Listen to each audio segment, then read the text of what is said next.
வணக்கம் நண்பர்களே. ஜனநாயகன் திரைப்படம் வெளியாகிடுச்சு, நீங்களும் பார்த்துருப்பீங்க. அந்த படம் குறித்த கருத்துக்கள், விமர்சனங்கள் பரவலாக வெளிவந்துருச்சு. எல்லோருமே யுனானிமஸாக ஒருமித்த கருத்தாக சொல்கிறது என்னென்னா, இந்த படம் படுமோசம் அல்லது ரொம்ப ரொம்ப சுமார், இந்த கேட்டகரிக்குள்ளே வர்ற ஒரு படம் தான் இந்த ஜனநாயகன். விஜயோட கடைசி படம். அவருக்கு ஒரு ஃபேர்வெல், ஏன்னா 30 வருஷத்துக்கு மேலே சினிமாவில் இருந்திருக்காரு. அப்படிப்பட்ட ஒரு கதாநாயகன் தனது இறுதி படம் அப்படின்னு சொல்லும்போது அவருக்கு ஒரு மெகா வெற்றியோட அவரை வழி அனுப்பி வைக்கணும் அப்படின்னு அவரது ரசிகர்கள் விரும்புறது நியாயமானது தான். அது நம்ம புரிந்து கொள்ளக்கூடியது தான். ஆனால் என்ன பண்ணுறது, அந்த மாதிரி அமையறதில்ல. பெரும்பாலும் நீங்கள் கிரிக்கெட்டில் பார்த்தீங்கன்னா கடைசி டெஸ்ட்டு, கடைசி ஒன் டே, கடைசி T20 இந்த மேட்ச்சில் அவர் பெருசாக சாதிச்சுட்டு ஒரு ஸ்டாம்ப் வச்சுட்டு தான்டா போவார் அப்படின்னு நினச்சி போய் உட்காருவோம். அவர் டொக்கு வச்சுட்டு போவார். இல்லைன்னா போடுற அத்தனை பாலும் போட்டு அடின்னு அடித்து சிக்ஸர் விளாசி அவரை அவமானப்படுத்தி தான் அனுப்புகிற அந்த காட்சிகளை நம்ம கிரிக்கெட்டில் பார்த்துருப்போம். அந்த மாதிரி தான் கடைசி படம் அப்படின்னா அது பெரிய வெற்றி படமாக, எல்லோரும் பாராட்டுகிற படமாக அமையும் அப்படின்னு சொல்ல முடியாது. அது ஜனநாயகன் மாதிரி அமையும் அப்படின்னு இப்போ நிரூபணம் ஆகியிருக்கு. ஸோ இந்த படத்தினுடைய வசூல் விவரங்களை எல்லாம் நம்ம நாளைக்கு பார்க்கலாம். இந்த படத்தை முன்வைத்து இன்று நடந்த கூத்துக்கள் இருக்க, அது இன்னும் வேதனை தருவதாக இருக்கிறது. நம்ம விஜயை திட்ட வேண்டும் என்பது நமது நோக்கம் இல்லை. ஆனால் விஜய் மற்றும் அவரது அந்த அடிவருடிகள் செய்கிற அந்த காரியங்கள் இருக்கு, அது அவ்வளவும் நம்ம தமிழ்நாட்டுக்கு தலைகுனிவாக இருக்குது. நம்ம மாநிலம் இதுவரை பார்க்காத கேவலமாக இருக்குது. அதனுடைய விளைவு நமக்கு கோபம் வருது. அந்த கோபத்தின் விளைவு தான் சற்று கடினமான வார்த்தைகளை பயன்படுத்த வேண்டியதாக போகுது. இப்போ இந்த படத்தை பாருங்கள். இந்த படம் ரிலீஸ் ஆச்சு. ஒரு சாதாரண ஒரு மிக மோசமான ஒரு படம். படம் பார்த்த யாருமே படம் நல்லா இருக்குது, காட்சிகள் நல்லா இருக்குது, 3 மணி நேரம் போனதே தெரியல, ரொம்ப எங்கேஜான ஒரு ஸ்கிரிப்டு, இந்த மாதிரி கமெண்ட் விஜயினுடைய தீவிரமான ரசிகராக இருக்கிற மீடியாவில் இருக்கிற சில நண்பர்கள் இருக்காங்க. அவங்கெல்லாம் விஜய்க்கு அந்த இவங்க ஃபேன்ஸ் இருக்காங்கள்ல, அவங்கள விட ரொம்ப தீவிரமான ரொம்ப அடிமைகளாக இருக்கக்கூடியவங்க மீடியாவிலே இருக்காங்க. அவங்க கூட வெளிப்படையாக இந்த படம் நல்லா இருக்குன்னு அவங்களால கூட சொல்ல முடியல. அப்படி ஒரு மோசமான திரைக்கதை, மோசமான அவுட்புட்டாக தான் இந்த படம் வந்திருக்கு. ஆனால் இந்த படத்தை செலிப்ரேட் பண்ணுற பேர் வழின்னு சொல்லிட்டு இன்று நடந்த கூத்துக்கள் எல்லாம் ரொம்ப அநாகரிகத்தின் உச்சம் அப்படின்னு சொல்லலாம். முதல்ல இப்போ இந்த தாவைக்காவில் இருக்கிற தொண்டர்கள் அது மாதிரி நடந்துக்கிறாங்க, பட்டாசு வெடிக்கிறாங்க, பால் ஊற்றுறாங்க, கட் அவுட்டில் மேலே ஏறி விழுந்து சாவுறாங்க, அல்லது அதை செலிப்ரேட் பண்ணுறேன்னு சொல்லிட்டு இருக்கிற அநாகரிகத்தின் உச்சத்துக்கெல்லாம் போகிறாங்கன்னா ஓகே, அது வழியாக நடந்துக்கிட்டு வர்றது தான். எல்லார் படத்துலேயும் அது நடக்குது. இவர் படத்துக்கு மட்டும் இல்லை, எல்லாருடைய படங்களுக்கும், எல்லாருடைய முன்னணியில் இருக்கிற மாஸ் ஹீரோக்களுடைய படங்கள் பெரும்பாலும் எல்லாத்துக்குமே அந்த மாதிரி பண்ணுறாங்க. யாரும் விதிவிலக்கில் தான். ஆனால் இது இன்னொரு உச்சத்துக்கு போகுதுன்னு வச்சுக்கோங்களேன். அவங்க அதை செய்கிறாங்க, சரி, தற்கூரிகள். ஆனால் இந்த கட்சியில் நிர்வாகிகளாக இருந்து முன்ன பிளாக்ல டிக்கெட் விற்றாங்க, இப்போ எல்லாரும் எம்எல்ஏக்கள் அமைச்சர்களாக மாறிட்டாங்க.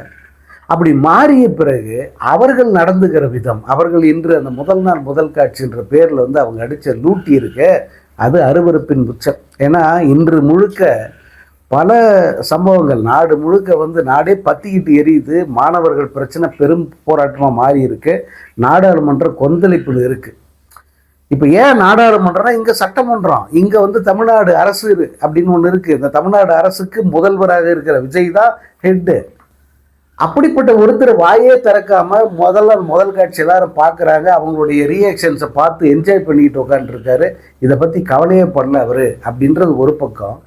பொறுப்பில் இருக்கிற அமைச்சர்கள், எம்எல்ஏக்கள், இவங்கெல்லாம் படத்தை பார்த்து அவங்க ரியாக்ட் பண்ண விதம் இருக்க, அடே நான் நடிப்புடாடே, இது விஜயே தோத்துருவாப்புல. ஏன்னா விஜய் கூட இந்த படத்தில் இப்படி நடிக்கலன்னு தான் அவருக்கு விமர்சனமே. செங்கோட்டையை அழுவுறாரு, பர்வேஸ் அழுவுறாரு, விக்னேஷ் அழுவுறாரு, இன்னொரு ஆனந்த கண்ணீர் வடிக்கிறார் ஆனந்த். அருண்ராஜ் முதல் நாள் முதல் காட்சி பார்த்துட்டு காலரை தூக்கி விட்டு புல்லரிச்சு போய் போகிறாரு.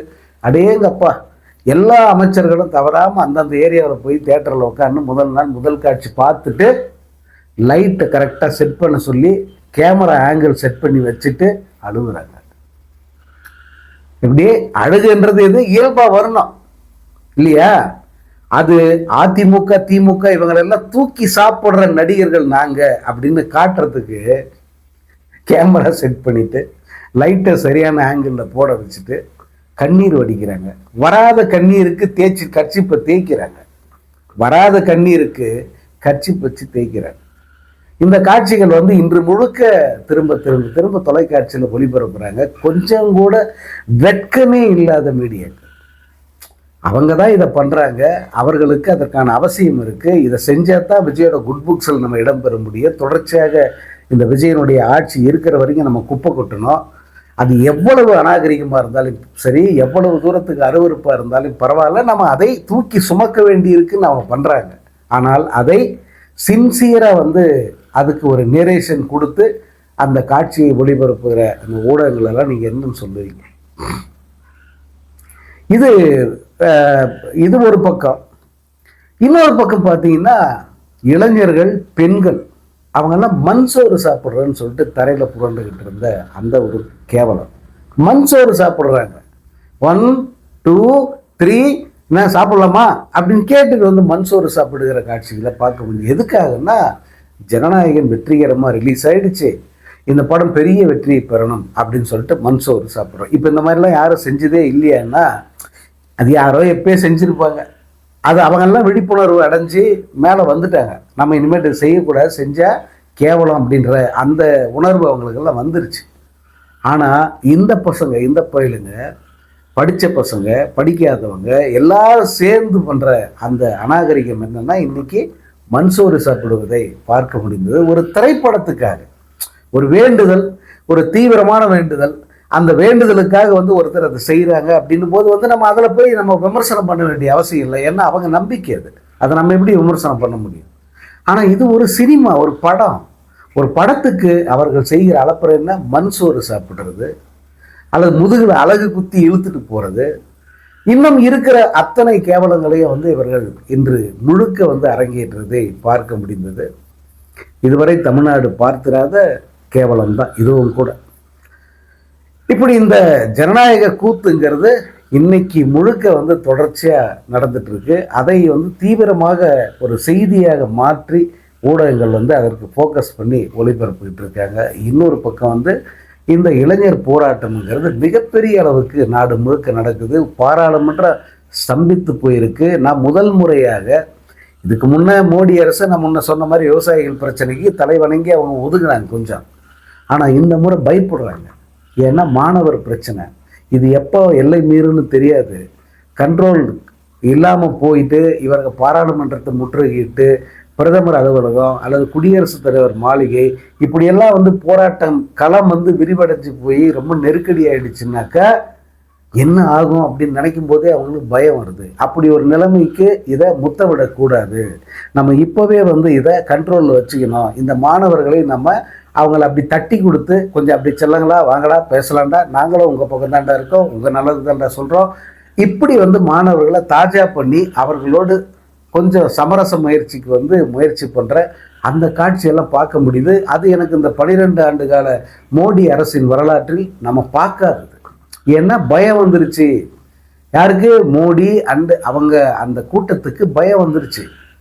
இப்போ நம்ம நாடே வந்து நமக்கு எதிராக திரும்புகிற ஒரு சூழல் வந்துருச்சு. இந்த நீட்டுங்கிறது மிகப்பெரிய ஒரு விசுரூபம் எடுத்து நிற்கிது. இதை ரொம்ப காலத்துக்கு நம்ம தள்ளி போட முடியாது, ஏதாவது ஒரு முடிவு கட்டி ஆக வேண்டிய நிலை வந்துருச்சுங்கிறத பிரதமர் மோடியிலிருந்து அத்தனை அமைச்சர்களுடைய பேச்சுக்களும் நமக்கு உணர்த்தது. அந்த நிலைக்கு அவங்கள மாணவர்கள் கொண்டு வந்துட்டாங்க. மாணவர்களை ஆதரிப்பதன் மூலமாக மற்ற அரசியல் கட்சிகளும் வந்து அந்த நெருக்குதலை மோடி அரசு கொடுத்துருக்காங்க. இப்படி ஒரு மிகப்பெரிய ஒரு திருப்பம் இந்திய அளவில் நடந்துக்கிட்டு இருக்கும்போது அந்த திருப்பங்களுக்கெல்லாம் பிள்ளையார் சொல்லி போட்ட தமிழ்நாடு அப்படிங்கிற மாநிலம் சினிமாவின் அடிமையாக மிக மிக கேவலமாக பார்க்கிற அத்தனை பேருமே காரி துப்புற அளவுக்கு மிக மட்டமான ஒரு மாநிலமாக நடந்து கொண்டிருக்கிற காட்சிகள் இன்று முழுக்க அரங்கேறிக்கிட்டு இருந்தது. ஜனநாயகன் ரிலீஸுங்கிறது நமக்கு முக்கியம் இல்லை. அந்த படம் எப்படி இருக்குது, அந்த படம் ரசிக்கத்தக்க படமா, அது நமக்கு பெரிய விஷயமே இல்லை. ஆனால் இந்த படத்தை முன்வைத்து இந்த தமிழ்நாட்டில் நடந்தேறுகிற இந்த அசிங்கங்கள் எல்லாம் இருக்கு, இதெல்லாம் மொத்தமாக சேர்த்து என்ன ஆகுதுன்னா நம்ம தமிழ்நாடுங்கிற இந்த மாநிலத்தின் முகமே இதுதான் அப்படின்னு காட்டுறாங்க. இதுவரைக்கும் தமிழ்நாட்டின் முகம் என்னவா இருந்ததுன்னா, தமிழ்நாடு ஒரு வெளிநாட்டுக்கு சமம், ஒரு சிங்கப்பூர் மலேசியா போகிறதுக்கு சமம். நம்ம அங்கே போனால் பொழைச்சிக்கலாம், சொஃபஸ்டிகேட்டாக இருக்கலாம், விவசாய கூலி வேலை செஞ்சால் கூட தமிழ்நாட்டில் கௌரவமாக இருக்கலாம், கை நிறைய காசு வரும். அங்கே அரசு அரிசி இலவசமாக தருது, உணவு அங்கே இலவசம், தங்குறதுக்கு இடம் கூட இலவசமாக கிடைச்சிருது. ஸோ சம்பாதிக்கிற பணத்தை முழுமையாக நம்ம சொந்த வீட்டுக்கு சொந்த மாநிலத்துக்கு அனுப்பலாம் அப்படின்னு புலம்பெயர்ந்த தொழிலாளர்கள் அவ்வளோ பேரும் நினச்சிக்கிட்டு வண்டியாக உங்கள் ரயிலில் வந்து இறங்குற ஒரு ஊர் இது. அப்படிப்பட்ட ஒரு ஊரினுடைய முகம் என்னவா மாறி போயிருக்குன்னா ஒரு சினிமா அடிமை அப்படிங்கிற அந்த முகமாக மாறி போயிருக்கு. ஒட்டுமொத்த இந்தியாவும் தமிழ்நாட்டை கீழே குனிஞ்சு பார்க்குது. இது வரைக்கும் கீழே குனிஞ்சுன்னா அது தமிழ்நாடு கடைக்கோடி மாநிலம், அந்த ஒரு பார்வை இருந்தது. ஆனால் இப்போ அப்படி இல்லை. கீழே குனிஞ்சுன்னா அவன் எங்கேயோ நிற்கிறான், இமயம் மாதிரி அவன் உயர்ந்து நிற்கிறான், நம்ம பெருவிரல் கிட்ட தாழ்ந்து போய் நிற்கிறோம். அதனுடைய விளைவு குனிஞ்சு பார்க்குறான். ஏடா இவ்வளோ சின்னவனா போயிட்டீங்க, இவ்வளோ சிறுமையாக மாறி போச்சு உங்களுடைய குணம், உங்கள் போராட்ட குணம் எங்கடா, உங்களுடைய எதிர்ப்புணர்வு எங்கே? நீங்கள் தானே எல்லாத்துக்கும் முதல் எதிர்ப்பு தெரிவிப்பீங்க. ஒன்றிய அரசு எதை கொண்டு வந்து திணித்தாலும் அதை ஏற்க மாட்டோம் அப்படின்னு சொல்லிட்டு இருந்தீங்களே. உச்ச நீதிமன்றமே வியந்து போயிட்டு என்ன உங்க பிரச்சனை, ஏன் எந்த திட்டத்தையும் ஏற்க மாட்டேன்றீங்க அப்படின்னு கேள்வி கேட்டுச்சப்பா. அந்த உணர்வு எங்க போச்சு அப்படின்னு சொல்லிட்டு அவர்கள் நம்மை திரும்ப திரும்ப ஆச்சரியப்பட்டு போய் பார்க்குறாங்க. இப்படி ஆயிடுச்சு தமிழ்நாடுன்னு. இன்று முழுக்க வட இந்திய ஊடகங்கள் நீங்கள் பாருங்க, அவங்க எப்படி இதை டெலிகாஸ்ட் பண்ணாங்க தெரியுமா? இன்னைக்கு நடந்த ஜனநாயக கூத்துக்களை எல்லாம் தமிழ்நாடு வந்து ஜனநாயகம் என்ற சினிமாவின் பிடியில் இருக்கிறது. விஜயனுடைய ஒட்டுமொத்த அமைச்சரவையும் வந்து சினிமா பார்க்க போயிட்டாங்க, சினிமா தியேட்டர்களில் அவங்க குவிஞ்சிருக்காங்க. இன்றைய நாள் முழுக்க தமிழ்நாடு அரசுக்கு விடுமுறை. இந்த இந்தியாவில் எந்த மாநிலத்திலும் பார்க்காத ஒரு கூத்து, ஒரு மாநில அரசை விடுமுறை எடுத்துக்கொண்டு சினிமா பார்ப்பது. நான் எந்த ஒரு வார்த்தை கூட நான் மிகையாக சொல்லுங்க. இன்று முழுக்க தேசிய அளவில் இருக்கிற ஊடகங்கள் இப்படித்தான் இந்த செய்திகளை வந்து ஒளிபரப்புனாங்க. உச்சகட்டமாக இன்னைக்கு ஒரு லாக்அப் டெத்து நடந்திருக்கு. ஒரு இளைஞன், இந்த இளைஞரை விசாரணை கூட்டு போகிறாங்க. அந்த சிறையிலேயே வந்து அவன் மர்மமாக மரணம் அடைஞ்சிடறான். போலீஸ் அடித்து செத்தான்னு இவங்க சொல்கிறாங்க பெற்றோர்கள். ஆனால் போலீஸார் நாங்கள் அடிக்கவே இல்லைங்க, அவன் தலையில் கட்டி இருந்தது, அதனுடைய விளைவாக வந்து இறந்துட்டான்னு சொல்கிறாங்க. ஆனால் பேர் என்ன? லாக்அப் டெத்து, அல்ல சிறையிலேயே ஒரு இளைஞன் மரணம், அதுதான் பேர். அது எவ்வளவு சீரியஸான விஷயம். ஆனால் அதை பற்றி பேசுவதற்கு, அதை அட்ரஸ் பண்ண கூட வந்து ஒரு அமைச்சரோ அல்லது வேறு யாரும் பொறுப்பில் இருக்கிற யாருமே இல்லை. எல்லாருமே சினிமா மூடில் இருக்காங்க. அங்கே சட்டம் ஒழுங்கு சந்தி சிரிக்குது, நிர்வாகம் தறிகிட்டு போயிருக்கு. இந்த மாதிரி இளைஞன் வந்து லாக்கப்பில் மரணம் அடைகிறான். கனிமொழி கேட்குறாங்க, ஒட்டுமொத்த தமிழ்நாடு அரசும் லீவில் இருக்கே, எப்போ திரும்பி வருவீங்க? அல்லது வர முடியலன்னு சொன்னால் ரிசைன் பண்ணிட்டு அப்படியே ஓடி போயிடுங்க. எடப்பாடி பழனிசாமி கேட்குறாரு, உங்களுக்கு எதுக்குடா கவர்மெண்ட்டு, உங்களுக்கு எதுக்கு அரசாங்கம், உங்களுக்கு எதுக்கு நிர்வாகம்? நீங்கள் சினிமா பார்த்து என்ஜாய் பண்ணத்தானே இருக்கீங்க, அதை போய் பண்ணுங்கடா அப்படின்னு வந்து அவர் வந்து கேட்குறாரு.